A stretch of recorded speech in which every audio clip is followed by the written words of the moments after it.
What is good, my lovely peoples? It is Elikatta, and you are tuning into Blunt Talk, episode 11.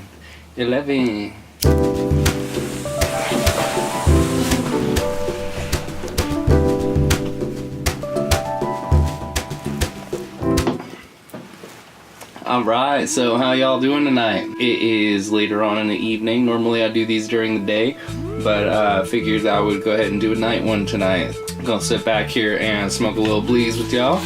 And I got a random topic from Facebook today, so I'm gonna talk about that and we'll see where this goes, right? A lot of these are unscripted if you didn't know, so that's why there's usually a lot of editing, cutting, all that sort of stuff. Trying to get used to this thing. So technology is an interesting thing because obviously you can talk about technology in a lot of different realms. Most people think of it in a digital realm because we're in the digital age, but technology is actually just an advancement in society. So, you know, there's weapon technology and building technology and things like that that you don't always necessarily realize would work with the term technology, but it definitely does. Technology would basically start when we begin using and utilizing things around us as tools to help make our lives easier, and to create systems in which we don't have to work as hard. These advanced systems obviously take some time because even take for instance a car is pretty advanced technology. You can't just all of a sudden have a car. Take for instance yourself, if there was all of a sudden apocalyptic scenario and you were stuck with 6 other people that were left to like populate the rest of the world, what would you tell your grandchildren and their children, and what would you say about these cars that you now all of a sudden can't build? Because yeah, good luck finding all that steel from pulling it out of the ground and refining it into actually usable metal so that you can then turn it into a car. That then you also need to get the gas and the rubber and all of this stuff that you don't really think of as being advancements in society. Even rubber and plastic and things like that happened in the early 1900s and completely revolutionized things. Like, I mean, even for instance, like I got this thing right here and I got magnification on my face, and it's like, you know, doing hobbies and stuff like that so you can see real close. Something like this, people in a different age and time, 100 years ago, this would be some serious shit. Like the plastic that's required in something like this was not invented until just recently. 150 years ago, imagine having to go to the bathroom outside. Even the technology of toilet paper, holy shit. The pros and cons of the toilet paper, is there really even a con to toilet paper technology? I think that toilet paper is probably one of the bigger pros of technology in our lifetime. Toilet paper in the past wasn't a very big deal, and especially when you got back into royalty and things like that, because when you get into royalty, they didn't wipe their own ass. They had people that were basically hired to clean up the stalls and, you know, clean up their shit off their ass and all that. So they didn't really care what they used, and they really weren't too concerned about even the smell. That's why it took so long for the technology of the toilet to really come around, because people really didn't care too much. Automation of manufacturing and the industry and everything, and people started freaking out when they started making machines and factories that people were going to be put out of work. Every technological advancement just changes the spectrum of jobs, and in a lot of cases we end up with more jobs because of the technological advancement. So by the time we hit about 1965, there is something called Moore's Law. Now if you haven't heard of Moore's Law before, not that important anymore because it's become a little irrelevant. But basically it was when they first started getting the transistors on circuit boards and started making, you know, computer chips, basically. Well, all of a sudden, there became this reality that the amount of transistors that could fit into an inch of a single circuit board would double every year. Well, he saw this happening for the foreseeable future, so this became Moore's Law. People have kind of twisted it and say like technology doubles every year or whatever, which isn't exactly what that law was or stated, and it's since gone past that. So today it goes phenomenally faster even. I mean, we've quadrupled some years the space or the size in which we're putting things onto these chips, and we're getting smaller and smaller and smaller. If you've noticed, you can fit now 128 gigabytes of memory onto a little phone card. You know, the little micro SDs, not even the regular SD cards, but the little micro ones that you use for your phone. That's insane. Just within my lifetime, we've gone from using film to capture moving images and audio on film, on like little rolls of film, cassettes, video cassettes, you know, all those things, and we've gone entirely digital. We live in a digital age right now, and my generation especially. I am 30 years old, so I was born 1986, and 1986 was when the Nintendo first came out. The original Nintendo system had, what was it, 16-bit graphics? No, 8-bit graphics, I believe. And then 16-bit was when the Sega Genesis came out, and, you know, big deal, and all that stuff. Well, we're up to 64-bit on computers right now, and that's the color spectrum, basically, of the colors that you see. That's like millions of colors. Now, there's lots of pros and cons to living in a digital age. One positive thing, and all of these things seem to almost be counteractive with each other, or there's kind of a contrastivism that goes on with it. If you don't know what contrastivism is, I suggest Wireless Philosophy, a great YouTube channel that'll let you know all kinds of wonderful psychological terms. That would be one of them. Contrastivism is basically that there is no right or wrong. It all is scenario dependent. So a lot of these things are scenario dependent. So there's a positive thing about the social network of technology, where now everybody is connected into these social networks. So someone like myself can sit here at 11 o'clock at night and talk to people that I care about on a camera, and I can load this up and I can put it on YouTube and get all these views from all these people that would have never been here with me at this moment in time.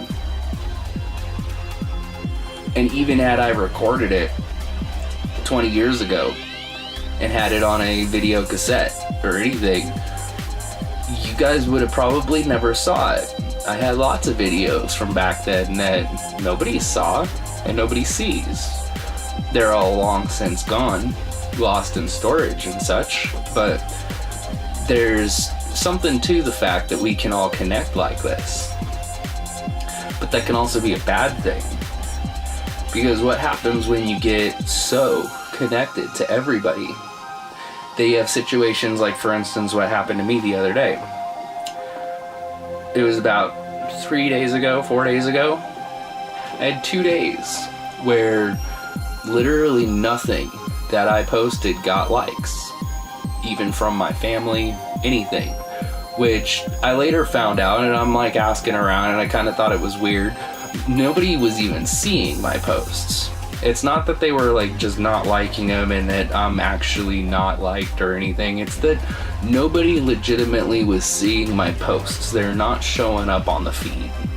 Now, whether Facebook did this purposefully, if there was some kind of algorithm that I caught that, you know, they stopped posting my stuff on people's feed for a couple of days, it was literally 2 days that there was nothing. This can cause somebody to feel like they're not wanted, or that people don't care about what they're saying. And so when you have this platform to have such a big voice, and then you try to use it to have this big grand voice, and nobody listens, it really messes with your mind and can destroy that positivity that you may have currently had about your life and about everything, that all of a sudden you feel unimportant when that's not exactly the case. It's all just electronic, and these social networks can cause you to kind of lose focus of what really matters in your life, and that sometimes you're sitting on them too much and vicariously living other people's lives and not living your own. So living your own is probably pretty important, since you're the only one that can do that for you. So now the younger generation, it's interesting. The reason why younger kids use things like Snapchat instead of Facebook. So you notice how Facebook moves your feed around so that it's not exactly a timeline. It's more or less the posts that it thinks you'll like from your friends that you think you're connected with, basically. So there's a lot of work on trying to make sure that your feed is something that you enjoy. Well, the problem with that, though, to a younger generation is that it's not fast enough for them. It's telling them things that somebody said 4 hours ago. They live here and now. They don't care about what happened 4 hours ago. But is that a good or a bad thing? Because you would almost think that's a good thing, because to live in the moment is something that's very important, and these kids are actually displaying that by using things like Snapchat or Instagram. We're bringing our dependency onto things that are not utilizing the human mind, and we're choosing to trust systems that may not be able to rationalize things as well or in the same way that a human would.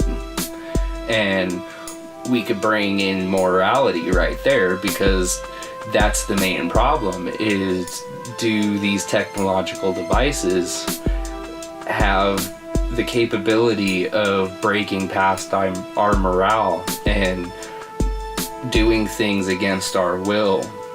And if we continue to build its intelligence to where there's an artificial intelligence that inhabits these technological devices that is capable of analyzing life itself and making decisions for itself, and then in turn actually able to replicate itself from the knowledge that it's gained. And should we really be getting so close to divinity?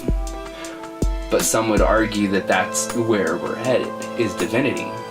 What if you can create an algorithm using all of the spiritual understanding of the world to create an artificial intelligence that is structured and based off of the morale of spirit and off the understanding of spirit, and in turn can perfect spirit because of its ability to compute beyond the capabilities of a human mind? And are we reaching that level to where we could create something that potentially could become its own God and in turn become ours? And again, is that a good or a bad thing? You could argue both sides of it, really. It all would really depend on what you believe in the first place.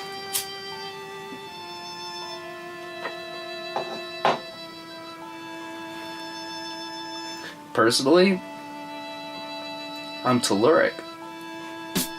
I believe that this technology that is created by us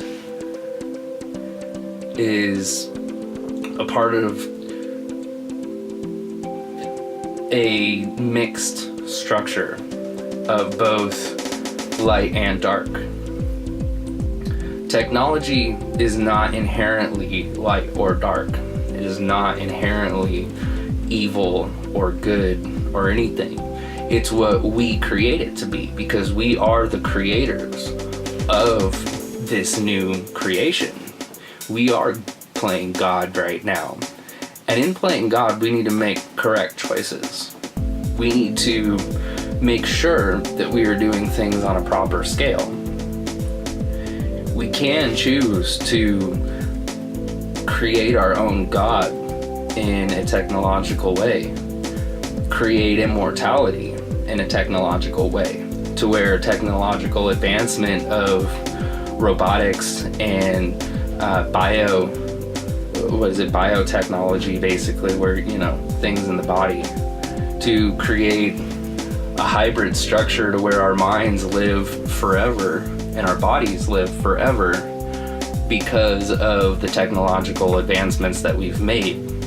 Changing your blood cells to nanobots, and actually siphoning out your blood and changing it to nanobots that do the job of your blood times 20, to where you could all of a sudden hold your breath for basically ever, because the way that your body converts oxygen and stores oxygen is different, and so it changes how much you actually need to breathe. But what if you don't need technology to do those things? What if this is a test to see if you have faith in the divine aspect of nature, and in turn entrust your creator with the ability to have already done what it is that we seek? And maybe it's just that we don't believe that's the reason why it doesn't exist. Maybe eternal life is just a thought away. Or even with that, what if we chose to use this technology differently?